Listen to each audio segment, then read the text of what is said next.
Muy buenas noches, profesor. Muy buenas noches a todos los que nos oyen. Bueno, en este momento vamos a hacer la exposición de la evaluación de tres, computación gráfica visual.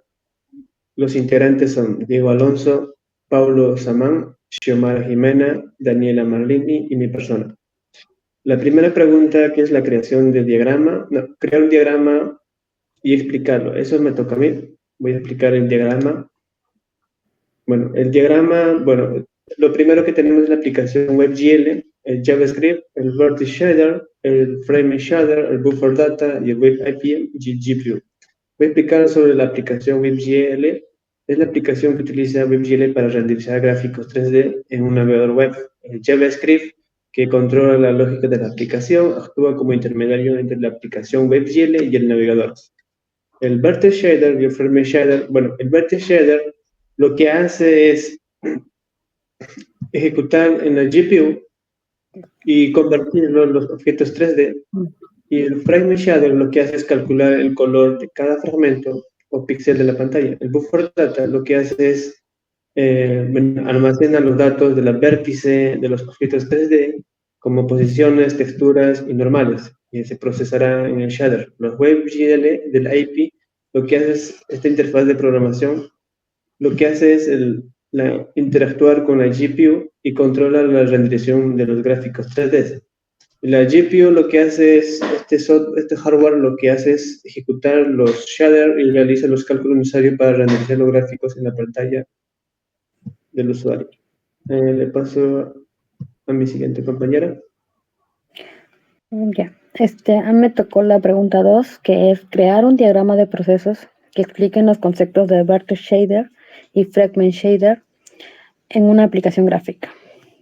Como pueden ver en el diagrama, pues comenzamos con la entrada de los datos, luego los Vertex Shader, la cual transforma las coordenadas de los vértices y calcula atributos adicionales como normales y coordenadas de textura.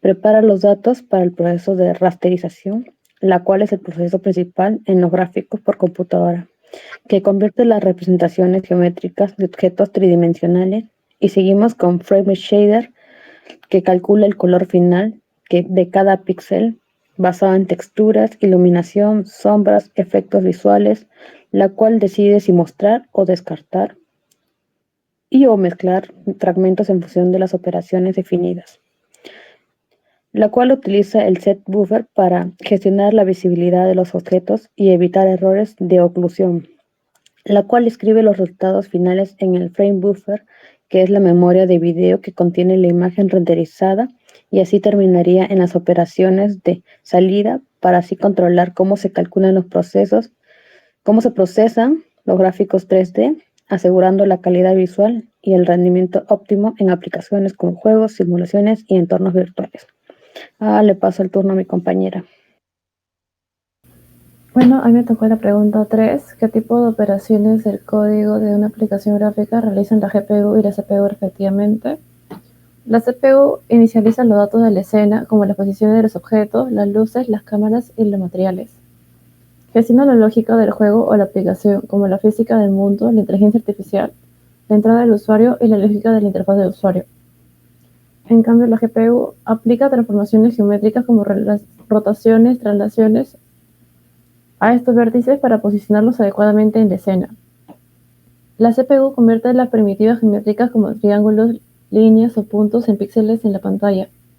Para cada píxel generado por la rasterización, la CPU aplica operaciones de interpolación para suavizar los cambios entre los vértices. Le paso a mi compañero.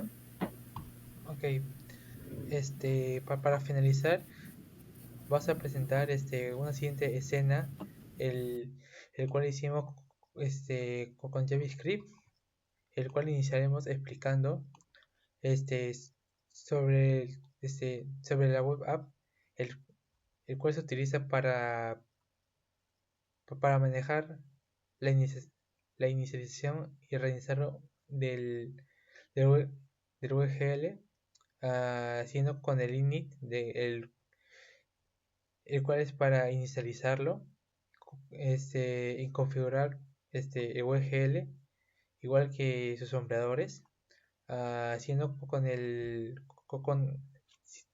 siendo con el init shader, el cual nos ayuda para cargar y utilizar los sombradores.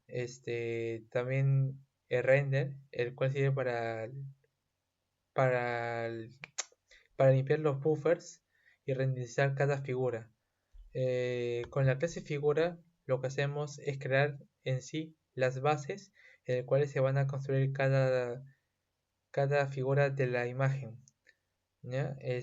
También creamos un init buffer y otro render, el cual configura los atributos de los vértices, igual que el color y la transformación, o sea, tal que pueda hacer tanto traslación, rotación y la escala.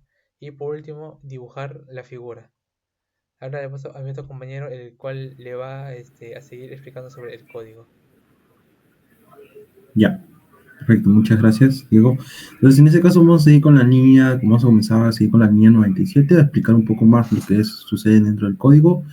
Aquí tenemos varias funciones donde nosotros vamos a comenzar a hacer las figuras geométricas, ¿no? Por ejemplo, aquí tenemos una función donde nosotros vamos a hacer las líneas del plano cartesiano y, por ejemplo, en la parte de arriba, como mi compañero lo explicó, hemos creado una clase llamada figura donde está inicializado y podemos ya inicializar los datos a través del constructor, ¿no? En ese caso tenemos ahí, estamos generando dos constructores, en ese caso, y estamos creando uno para el eje Y y el otro para el eje X. Ahí estamos poniendo la línea horizontal, el color rojo, la traslación, la rotación, y al final los gl.lines, ¿no? Dando a entender que va a ser líneas. También tenemos la otra función, que vendría a ser para la creación de una estrella, conformada por triángulos largos que solo se dan los bordes, ¿no? Tenemos aquí varias variables, por ejemplo, tenemos 5 variables de tipo constante, unos van a ser de forma definida y inicializadas, y dentro de aquí ya vamos a hacer un bucle for, para poder generar los vértices y formar la estrella, donde vamos a obtener el vértice exterior de la punta actual, el vértice interior y el vértice siguiente para conectar. Abajo, por favor. Y aquí abajito estamos de nuevo estamos creando la figura para poder ya obtener la estrella con respecto a la traslación, la rotación, la escala y el modo de dibujo. Abajo, por favor. Y aquí tenemos otra función, también para crear la flecha azul grande apuntando hacia arriba. Ya le estamos dando un arreglo de donde están varios vértices, donde van a ir varios vértices. En ese aspecto nosotros estamos haciendo una constante, la variable llamada vértice, para poder concatenar el rectángulo, ¿no? Que vemos ahí, hemos puesto los vértices. Y de nuevo retornamos con un constructor para poder crear la figura. ¿Sí? Abajo, por favor. Seguimos, también tenemos para crear, vamos a hacer una función para poder crear los círculos verdes y grandes pequeños, ¿sí? Los círculos verdes grandes y pequeños.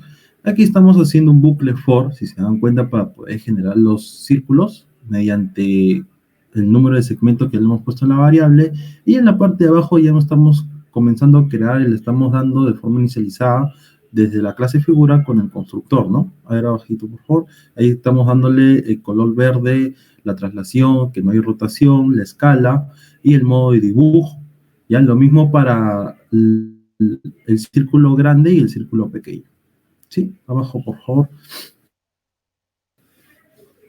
Sí, en ese caso también tenemos para la función de crear los triángulos azules, vendría a ser prácticamente lo mismo, lo único que le estamos cambiando aquí son dónde va a ir posicionado con los vértices y de nuevo lo estamos creando con el constructor de la clase figura. Sí, abajo por favor. Y aquí al final tenemos otra función más que vendría a ser para crear el cuadrado negro, que vendría a ser también lo mismo que la anterior función que hemos visto, la diferencia es que vamos a cambiar el vértice. Y de nuevo le agregamos de la clase figura, le estamos agregando el constructor ya inicializado, por ejemplo, sin rotación, la traslación, un color negro, ¿no? Y al final de todos tenemos la función main. Aquí ya vamos a encargarnos ya de llamar todas las figuras geométricas que hemos creado en las funciones. Por ejemplo, en la parte de arriba le estamos diciendo que va a comenzar del mismo canvas, vamos a generar un nuevo WebGL, una nueva app, que está inicializado desde Canvas. Ya vamos a crear las figuras, vamos a crear y agregar las figuras, como vemos aquí, y ya comenzamos a añadir las líneas del plano cartesiano a través de un for, después añadimos la estrella, ¿no? Es como si estuviéramos llamando del mismo objeto llamando a la misma función, ¿no? En ese caso estamos llamando aquí añadir la flecha azul, añadir los círculos verdes, añadir el cuadrado negro, añadir los triángulos azules, y al final le estamos poniendo el WGL renderizado. Y como vemos aquí en la última línea, la 272, esto nos va a permitir para que nos direccione automáticamente al mismo mail. Sí, eso sería todo.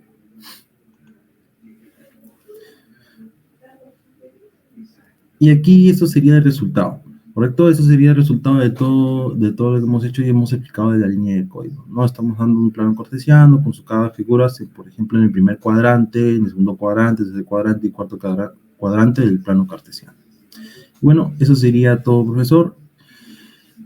Ahí, muchas gracias en ese caso, por darnos la oportunidad de presentar nuestro proyecto, ¿sí? Nuestra evaluación. Entonces, los haremos de antemano con mi compañera Daniela, con mi compañera Jimena, con mi compañero Jonathan, con mi compañero Diego, que eso sería todo con este tipo de proyecto que hemos hecho. Muchas gracias.